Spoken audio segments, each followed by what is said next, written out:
Hello, everybody, and welcome back to Odin's Movie Blog. I am the critic who is a cynic. Hope you're doing well. And today we've got a little bit of box office news, and it's actually something that I talked about with my buddy John the Flick Pick Flickinger just the other day on our podcast. Go check out Patreon, Subscribe Star, or YouTube memberships if you want to find out how to get access to that podcast. But we talked a lot about how, towards the end especially, drive-in movie theaters could potentially make a comeback in the wake of everything going on currently with all the madness with the beer bug, etc. And some people mocked and said I would never go to one because I would be trapped in my car. It wouldn't be that comfortable, and I just think it's a little bit too much to say that at this point in time. Well, we have some interesting numbers coming out, and this, of course, being covered by Deadline, says drive-ins continue to post best ticket sales in weekend box office wiped out by theater closures. Now, of course, this makes sense because all movie theaters essentially have shut down, which means that the theaters like this, where you don't have to interact with other people, where you can stay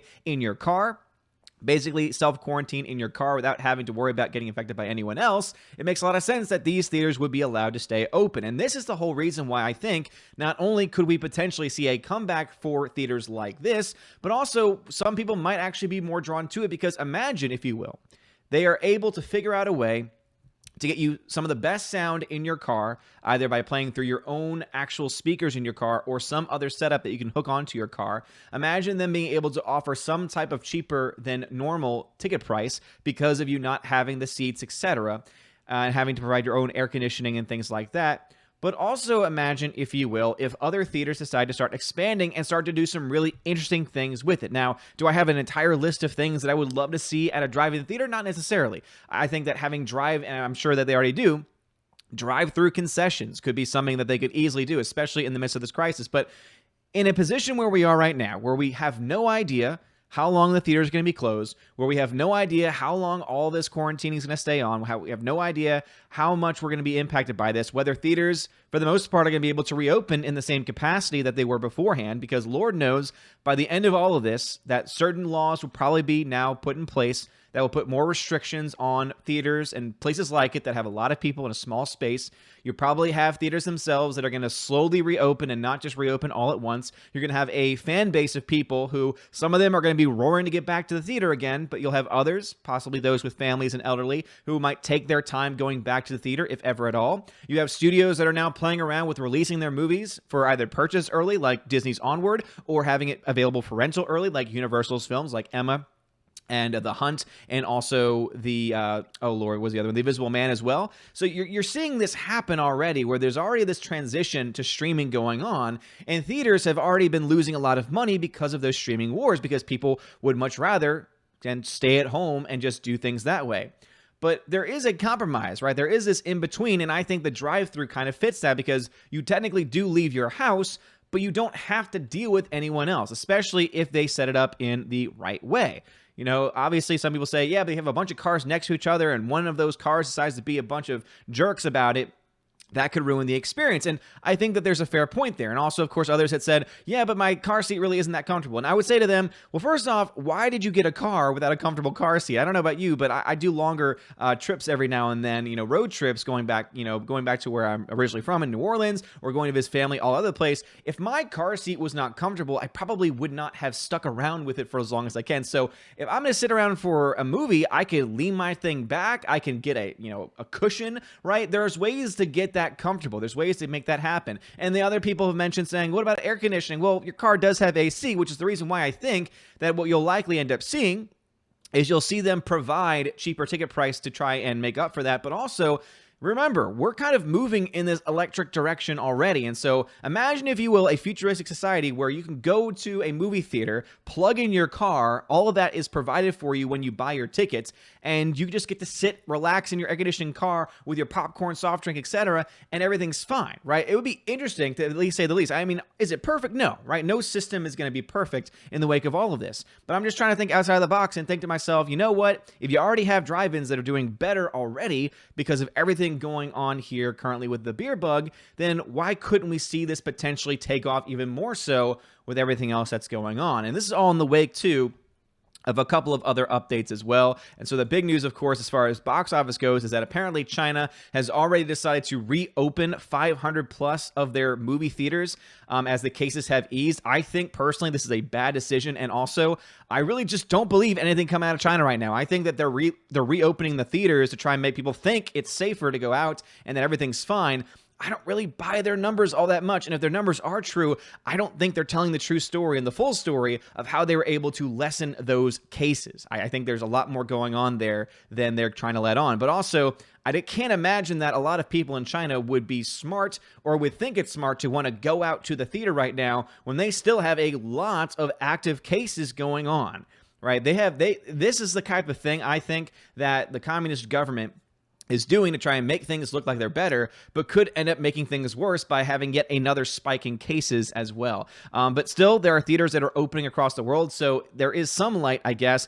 I wish this was a different country. If this was South Korea or another country that actually has a free leadership and is not, obsessed with propaganda and making things look better than what they seem, like a communist regime in China, I might actually be willing to listen to it.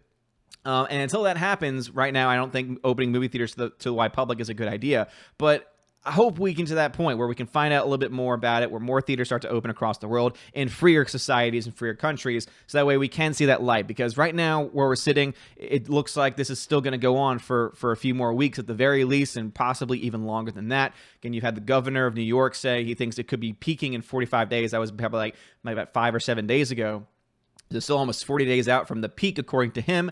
Does that mean that it's the gospel truth? Not necessarily. This, of course, is an active situation that could change and is changing every single day. Every state is different. All the states' cases are different. And that's the thing about the U.S., too, is that you'll see spikes in different states at different times. And so even though it's really bad in New York right now, it could be really bad at another part of the world as well in the future. I think Florida might be the next place to spike because they were allowed to do way too much for way too long. If I'm going to be critical of any governors, it'd definitely be the governor of Florida for not shutting things down earlier. I mean, you've already have now cases of people who are at spring break. Again, they were at spring break with all those crowds testing positive. So just imagine how many more people are going to be impacted, not just people in Florida, but all those places that they went back to in the United States also becoming higher rates as well. It's just absolutely insane overall. And so China reopening, I don't think is a good decision. And then we have a list of canceled or postponed media events. So let's see, for film production, I'll go back to that in a second. So again, obviously a lot of theaters are closed. Cinemark has closed all 345 theaters. AMC is closed for 6 to 12 weeks. Cineworld and Odeon have closed. Alamo Drafthouse is closed as well. Landmark, Regal Cinemas, again, all across the world, we have various things that have been closing down. Let's see, conferences here. Do have individual movies at this point in time. A lot of sports. Release dates. Let's see what the latest on the release dates. Anything that I'm noticing that's new. So let's see, Sony Picture Classics. That's the independent arm. The Climb, Cutthroat City, Artist's Wife, Personal History of David Copperfield, Antlers. Let's see, we have also Dose, Human Capital, The Etruscan Smile, Deerskin, The Grizzlies, Dream Horse, Military Wives, I Still Believe. Minions, The Rise of Guru has been postponed. So that's actually, that's new for me. So that's, again, going out to July now. Universal is starting to delay. So that's a huge release from them. People love the Minions for some reason. Black Widow, of course, got released as well. Or rather got delayed in its release as well. Mulan, New Mutants, which should just be released on streaming service at this point in time. Fast and Furious 9, delayed a year. Quiet Place is still delayed as well. Let's see, No Time to Die got pushed back to November. Working Man, May 5th, is going to be delayed, or rather is going to be released on video on demand as well. And then, of course, you have theme parks also. So let me go ahead and go back up here because I had, talked about wanting to go visit it before I realized that it was a list that I would have to go to on a separate thing. So film production, let's see what movies have stopped production. So Birds of Paradise, the Avatar sequels, dear Lord, the Avatar sequels, are they ever going to come out? Live action Little Mermaid, I'm glad that was postponed for a wide variety of reasons. Shang-Chi and the Legend of the Rings has been delayed. Shrunk, Peter and Wendy has been delayed. The casting of that was just recently announced. Disney's Home Alone, good, because why are you remaking that in the first place? The Prom, Mission Impossible 7, that's sad that that's been postponed. Uncharted, Cinderella, blah, blah, blah, blah, please no. Just go ahead and cancel that one right now from everything that I've heard about it. Jurassic World Dominion has halted production. Matrix 4 has halted production. To be honest, I'm actually not that sad about that. The Batman, am sad about that. Fantastic Beasts 3, I can't believe they're actually making that. Oh, dear Lord. Let us see what else we have going on. All right, so those are the only ones that are somewhat new or somewhat different. But anyway, as you can see, a lot of things still shutting down, a lot of things still postponed, and we have people in Congress that are idiots and are playing political games. But anyway, let me know your thoughts about this. Do you think that drive-ins, going back to the main point, do you think that drive-ins are going to be the future? Again, I know I've asked this question previously, but now that drive-ins are actually doing pretty well right now, given the circumstances and given the things that I mentioned, I think it would be a good idea. But let me know your thoughts in the comment section, especially the pinned comment below. If you like this video, smash the like button, hit that subscribe. It really does help me out a lot, especially during these crazy times right now.